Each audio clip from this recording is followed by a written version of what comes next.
Anime where the main character is overpowered from the start, but still surprises everyone. The last one on this list is probably one of my favorite animes of all time, but also one of my favorite animes to recommend. So with that, let's get right into it. Inspector. This anime is expected to be an action-packed romance mystery anime with some yokai fights in there and also maybe a plot twist or two. But in reality, what you get is a talk-heavy, dialogue-drenched battle of wits with long-winded debates gaslighting yokai into submission, and a romance where one side is completely committed, willing to give their heart, their life for this person, and that person who's just there. But with all of that, is this anime worth the watch? I believe so. Let me explain. Kotoko is a girl who, after being kidnapped from the yokai as a child, that's a whole long story as it is, she becomes the goddess of wisdom. So now she acts as the mediator between humans and spirits. She's sharp, she's sassy, and she's also missing a leg and an eye. So there's that. Then enters Kuro, a seemingly chill college student with the secret that he can't die.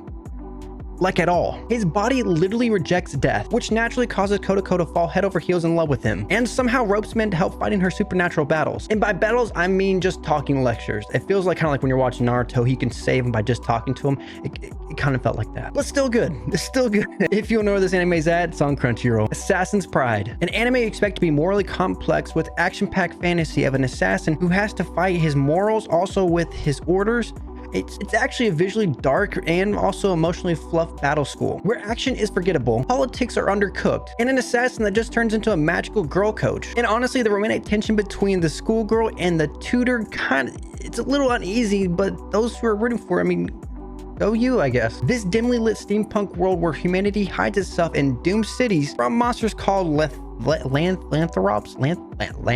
Monsters, let's just go with that. Society divides into nobles and commoners, like every fantasy anime. But enters Kufire Vampire. Yeah, that's his name. A stoic, edgy assassin disguised as a tutor who is tasked to secretly investigate Melidia Angel, which is also her name. A noble girl who seemingly has no mana, which apparently in this world, like every fantasy anime, no mana means no good. Pretty much he's there to see if she's faking it. If she has mana, he's supposed to right off the spot, right? But if she doesn't, then I guess she's free to go. But what happens in this anime is what surprises me, because he actually goes against his orders and starts to fall for the student, which is when we get into the complicated part. If you don't know where this anime is at, it's on Crunchyroll and High Dive. Plunder. Like I said, this is my anime, so please go easy on me. This anime right from the start, you're expecting to be a wild, high energy shonen about people fighting with number-based powers and mysterious aces. But in reality, it is so much more. One minute you have a fan service loving main character, the next minute you're having flashbacks of war, you have child soldiers and genocide, all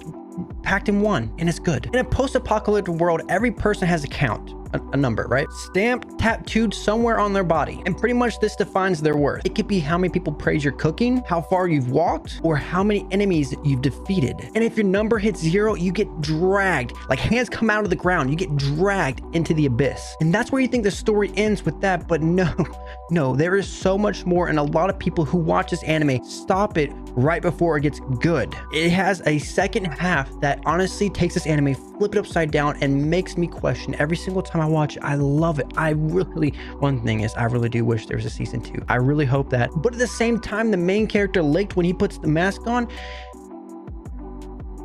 You're in it, man. Now you're in it, because the more you find out of our main character, who is very perverted, you find out that he has a deeper meaning and a deeper backstory that makes you fall in love with the man even more. Well, I don't know if you loved him before, but he's good. He's a good guy. If you know where this anime is at, it's on Crunchyroll and Hulu. Thank you so much for watching this video. If you enjoy content like this and want to see more of this, make sure you hit the subscribe button. Also join the Discord, because I'm there all the time talking to people. And also, if you want to know where you can find anime to watch, like when I say other sites, make sure you check out the coffee. It'll show exactly where you can find a lot of this stuff, a little bit more in depth with that. But I appreciate you guys, all the support. Hope you guys have a good one. I'll see you in the next one. Links in the description.